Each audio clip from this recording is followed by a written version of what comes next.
Kalian sadar nggak sih kalau di Indonesia itu ada undang-undang yang khusus banget buat anak muda?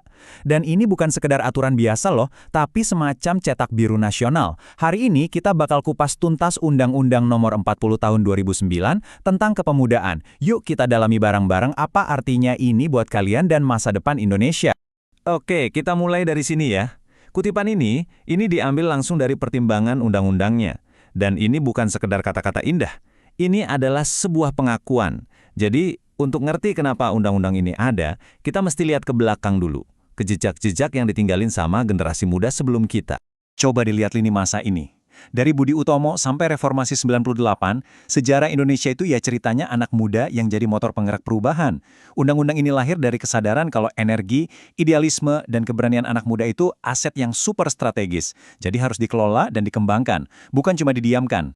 Oke, jadi ini dia gambaran besar yang bakal kita bahas. Kita mulai dari alasan sejarahnya, terus kita cari tahu siapa sih pemuda itu, apa peran dan hak mereka, gimana potensi mereka didukung, dan siapa aja yang punya tanggung jawab buat mewujudkan semua ini. Yap, kita masuk ke bagian pertama. Intinya, undang-undang ini ada untuk memaksimalkan peran strategis pemuda dalam pembangunan nasional. Sebuah peran yang, ya itu tadi, udah terbukti banget dari sejarah. Sekarang, ayo kita jawab pertanyaan paling mendasar. Undang-undang ini sebenarnya ditujukan buat siapa aja sih? Pertanyaannya kelihatannya simpel ya, tapi jawabannya ini penting banget loh, karena ini yang menentukan siapa yang berhak dapat perlindungan dan pemberdayaan dari semua aturan di dalamnya. Nah, ini dia definisi resminya langsung dari pasal 1. Coba perhatikan, kata kuncinya itu periode penting pertumbuhan dan perkembangan. Jadi ini bukan cuma soal angka, tapi tentang sebuah fase hidup yang super krusial.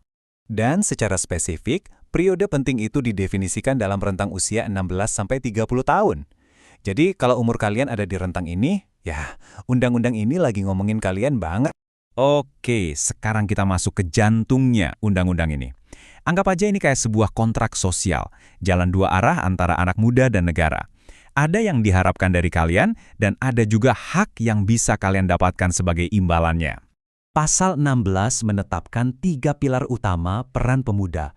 Ini bukan cuma label keren-kerenan ya. Ini adalah fungsi aktif dalam membangun bangsa. Yuk kita bedah satu-satu. Karena ini adalah inti dari apa yang negara harapkan dari generasi muda. Pertama, kekuatan moral. Ini intinya adalah jadi kompas moral buat masyarakat. Gampangnya gini deh, jadi orang yang punya integritas, berani bilang enggak buat hoaks atau korupsi, dan jadi teladan yang baik di kehidupan sehari-hari. Ini fondasi moral yang penting banget. Kedua, kontrol sosial. Ini artinya jadi warga negara yang aktif dan melek. Berani bertanya soal kebijakan publik, ikut ngawasin penggunaan anggaran, dan mastiin pemerintah itu kerja beneran buat rakyat. Kalian itu ibaratnya jadi mata dan telinga masyarakat yang bikin semuanya transparan. Dan yang ketiga, agen perubahan.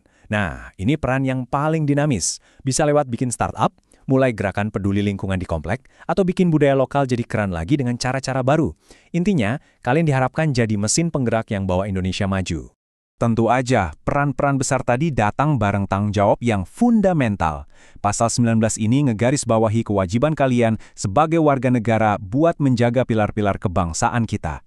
Ini sisi lain dari koin yang sama, fondasi yang bikin peran kalian jadi kuat. Nah, sebagai gantinya, ini yang negara jamin buat kalian. Kalian berhak dilindungi, dapat akses yang setara buat berkembang, dapat bantuan hukum kalau ada masalah, dan yang paling penting, suara kalian itu berhak didengar dalam setiap keputusan yang menyangkut anak muda. Oke, kita udah tahu peran dan haknya. Pertanyaan berikutnya, gimana caranya undang-undang ini secara nyata ngebantu kalian buat mencapai semua potensi itu? Undang-undang ini ngejelasin 3 jalur utama pengembangan. Ada kepemimpinan buat nyiapin pemimpin masa depan, terus kewirausahaan, biar bisa mandiri secara ekonomi, dan kepeloporan, buat ngedorong lahirnya para inovator. Yang menarik di sini, metode-metodenya itu disebutin secara konkret loh, dari pelatihan, magang, sampai akses permodalan. Rencana sebagus apapun butuh eksekutor kan? Nah, undang-undang ini juga negasin kalau pengembangan pemuda itu bukan kerjaan satu pihak doang. Ini adalah tanggung jawab kita bersama. Pemerintah, baik pusat maupun daerah, punya tugasnya masing-masing yang jelas. Pemerintah pusat itu yang bikin strategi besarnya, kerangka nasionalnya. Sementara, pemerintah daerah tugasnya menerjemahkan itu jadi aksi nyata di lapangan yang pas sama kebutuhan di tiap wilayah.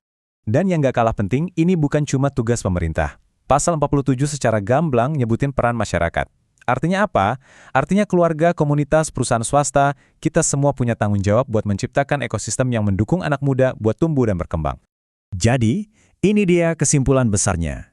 Undang-undang kepemudaan ini bukan cuma dokumen hukum yang kaku dan berdebu.